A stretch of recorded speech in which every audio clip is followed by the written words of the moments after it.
day in a life as a content creator mom, morning edition. Hello mga Mars. Dahil araw ng linggo at nakagawian na natin na magsimba talaga, kaya gumising kami ng maaga. At kung mapapansin ninyo mga Mars, medyo madilim pa talaga sa labas. First mass po kami magsisimba. Marami kasing kailangan siya ng mga Mars para sa kanilang activity. Maghahanap po kami mamaya sa palengke at kung wala, diretso po kami sa syudad. Medyo malayo po ang city dito sa amin, kaya naghahanap po namin ng magsimba para maaga din kami makaalis mamaya. At sakto rin pagdating namin sa simbahan ay magsisimula na ang misa. At pagkatapos ng mass, nagpa-blessing ang mga tao at ang mga bata. Buti na lang talaga at hindi umiyak tong si Yara. Nakatulog kasi siya at ginising ko nang magpa-bless na sila.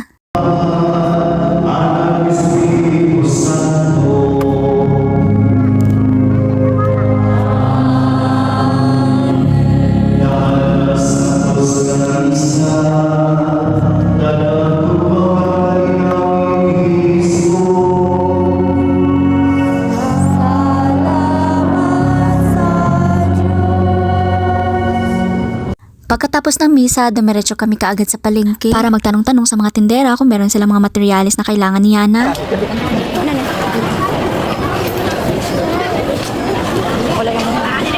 Katong sa to, letters stencils. Katong paluma. So, sa interest ano? Ganita. So, sabihin sa'yo. O, boss? Oo, anong boss? Acrylic marker. Sa to ba natin?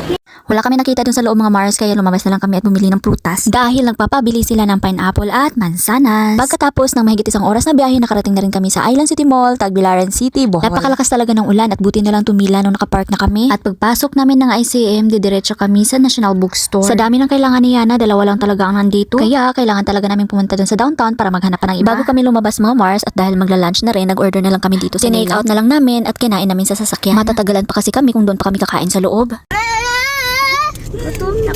Gutom na gutom.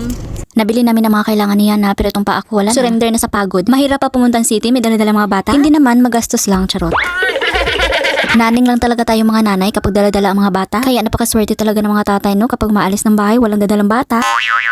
Sana all, mga tatay. Hapon na pala mga Mars nung pauwi kami. Gagabihin talaga kami nito dahil sobrang traffic. Dati, takot na takot pa ako dito mag-drive. Ngayon, palakasan na ng loob dahil kailangan. Wala naman tayong driver para ipag-drive tayo lagi. At dahil ginabi kami sa daan, napahinto kami dito sa Baclayon para kumain. Kung ako lang sana, okay pa. Pero may mga kasama tayong mga batang gutom na gutom, kailangan talaga natin kumain. Kaya hanggang dito lang muna tayo mga Mars. Maraming salamat sa panonood. Till next video. Bye-ers!